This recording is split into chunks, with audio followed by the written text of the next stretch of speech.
Unfortunately, my spacebar is slightly giving up the ghost you can hear by my frenzied hammering of it, so she's occasionally a little bit reluctant to respond to my commands. Oh, there we are. You see her pushing away the foliage. That's another one of the environmental animations they added. She also does things like stumbling. If I had done that jump badly and twisted the camera before I landed, she'll stumble and lose speed afterwards. See that tiger in the background? First hint of what's coming. This is the only level in Sunshine, pretty much, apart from Amanda's ship, or the med. You're not really over water for most of that time, so it doesn't really face you. And it's really great looking. The engine that they've put in, this lighting thing that lets her turn slightly green when she's near plants or whatever. Ooh, FPS loss, excellent. You can kind of see it there, can you? Is she turning greenish? Ah, well, you can't quite see it as well as I'd like to. But I really think it looks especially great in sunlight. Like, for example, this. I think that's a great effect. Or at least it certainly looks very good. The only disappointing thing is that most of the levels don't really make that great a use of it because they're very monotone. All of the well, what should we call them? Oh, well, here's the introduction of tuning. Introduced after the first time you actually need to use it, which I think is a bit of a shame, but there we are. I'm getting my traditional once per set FPS loss at the moment, so I'll just quietly let her recover while FPS dies. Come on.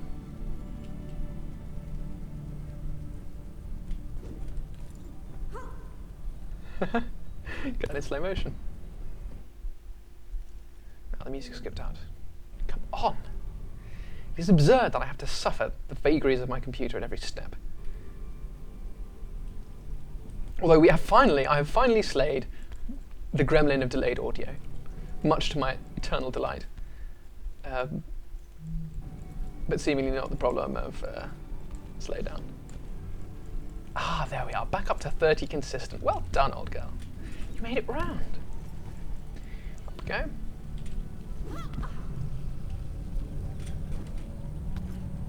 I haven't played this game actually in quite some time. I completed it, I think, before Christmas in October last year, so it's almost a year since I last ran through the game. So there'll be parts where I'll probably miss quite a lot, but it doesn't really matter.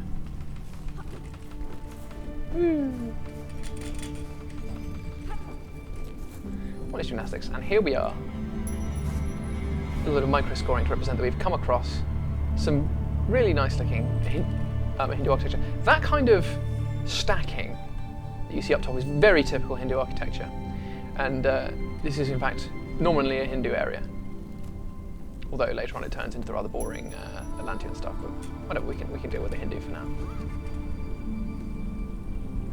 Love the parrots everywhere.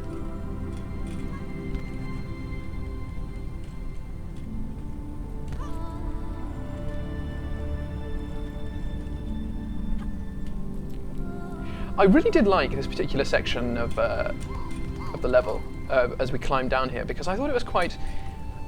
in general, these puzzles are quite well constructed. Well, they're not exactly puzzles, but you have to go through a specific sequence of movements in order to do this. And you have to look around, you have to assess what you can and can't use. I think it's a good use of the environment. I really did enjoy it.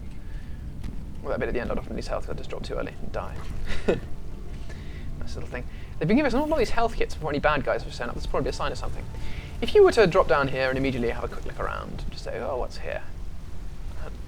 Beautiful waterfall. And a couple of swingy sticks we'll probably have to come back to later. And here come the tigers.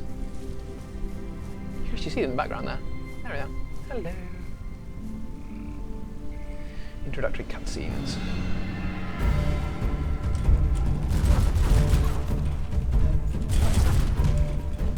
You can actually kick off tigers in this, which I think is something that no sane person would ever try. Hello, would you like to headshot him, please?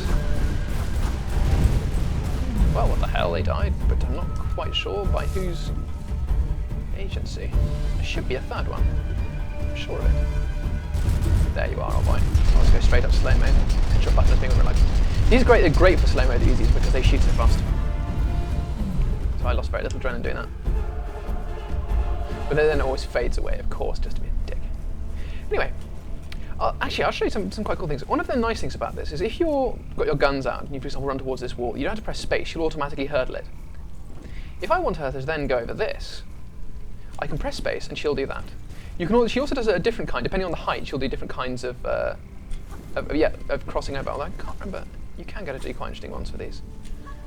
Yeah, that one. You can get to do a full-out flip like that.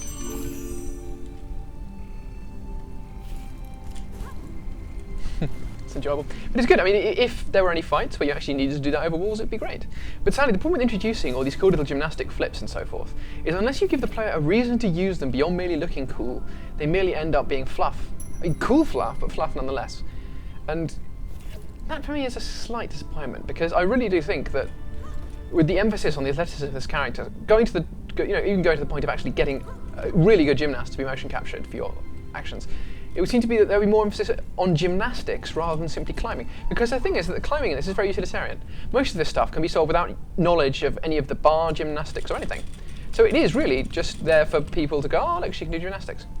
Anyway, here there are two ways you can go. You can go right, which is clearly the correct way to do, because as you can see it goes into the place we were looking at earlier, or we can go left. And in order to do this, you have to notice that you have, instead of simply hitting an edge as you do with most of these cases and then jumping from the edge, you have to do it while you're climbing along here and just press space and know that she'll jump happily. Then we drop down here, do our little, oh come on, get up, old girl. Do our little thingy. You can press left and shift to get her to drop down on the right side. Otherwise, if you press shift, you'll normally drop down on the right if you're not pressing any other button, which can be annoying. And until I worked out how you do that, I mean, it's interesting they don't give you a little instruction, just say you can press directions to indicate which side she can jump down. I suppose they don't really give you the instruction for the athletics either, gymnastics either. Come on, jump up. Good girl. And here we summon vampire bats that come out during the day. Curse you, bats.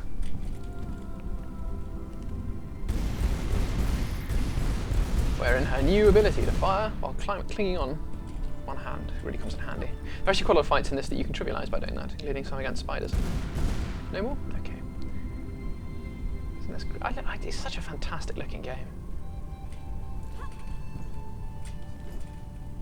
Good work. I don't even know why I talked to her. I have this kind of love-hate relationship with her, which is that often when she doesn't do what I want, I get very disappointed with her. And then she does what I do want, and I say, well done, old girl. Because I feel she needs some kind of positive reinforcement. I'm pretty sure there are a very large number of people who have repeatedly killed her